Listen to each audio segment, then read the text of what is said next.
inaan tacsi tiiraayeen loo diro ehelkii ay ka geeriyootay gabadhii qaaliga ahayd ee la gubay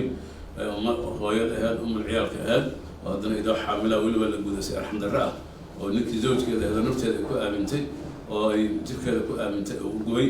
meeshii la rabaa inuu xanaaneeyo inuu u naxo inuu u danqado inuu wajcala baynakum mawaddatan waraxma oo ku dhaqmo laakiin nasiib darro cagsigeedu sameeyey gabadhaas iyo ehelkooda aad iyo aad marka hore culamada daan aan ugu tacsiinaynaa xanuunka gaaray reerkaasna waana wada gaaray ummadda dhan buuna gaaray runtii taa markii laga soo tago waxaan kale halkaan rabaa maanta inaan ugu hambaliyeeyo hay-adaha amniga ee qaranka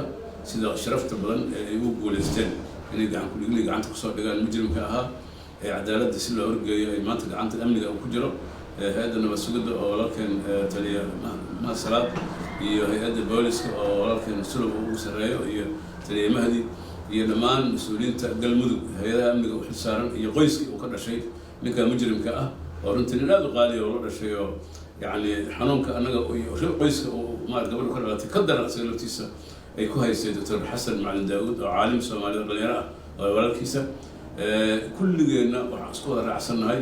oo sheekuna aad uga shaqaynaya laftiisu qoyskaas oo dhan ay gacan weyn ka geysteen in mujrimkaas gacanta lagu soo dhigo waa lagu guulaystay si gaara waxaan ugu hambaleynaynaa qoyskaas uu ka dhashay ninka mujrimka ah oo runtii gacan weyn ka geystay inay beled iyo baadiye ay maaragtay si istinfaar oo yani nafurnimo maaragtay ku jirto aan kala har lahayn inay ugu baadidoon adag u sameeyeen ilaa ay gacanta kusoo dhigaan oo hay-adaha cadaaladda ay gacanta soo geliyaan aad ay u mahadsan yihiin ummadda soomaaliyeedna cashir weynaa meeshaas ugu jiro waxaa la rabaa maanta wixii ka dambeeya mujrimka inuusan tal yeelan inuusan deegaan yeelan inuu dhiigga uu xambaarsan yahay qof kastoo muslima oo soomaaliyeed ay ogaato inuu dhiiggeeda uu yahay oo gacanta lagu soo dhigo hay-adaha cadaaladda la horgeeyo mar kale waxaan u mahad celinaynaa maarata taliyayaasha ciidamada iyo qaybaha ee maarata arrintaas habeen iyo maalin aan yani ka hordin oo usoo jeeday oo dabcan uu ugu sarreeya madaxweynaha qaranku oo siyaasaadkaas amniga ah oo xisbiga iyo cazmiga ku dhisan isagoo hoggaan u ah iyo ra-iisul wasaaraha xukuumadda aad u mahadsantiin wassalamu calaykum warahmatullahi wabarakatu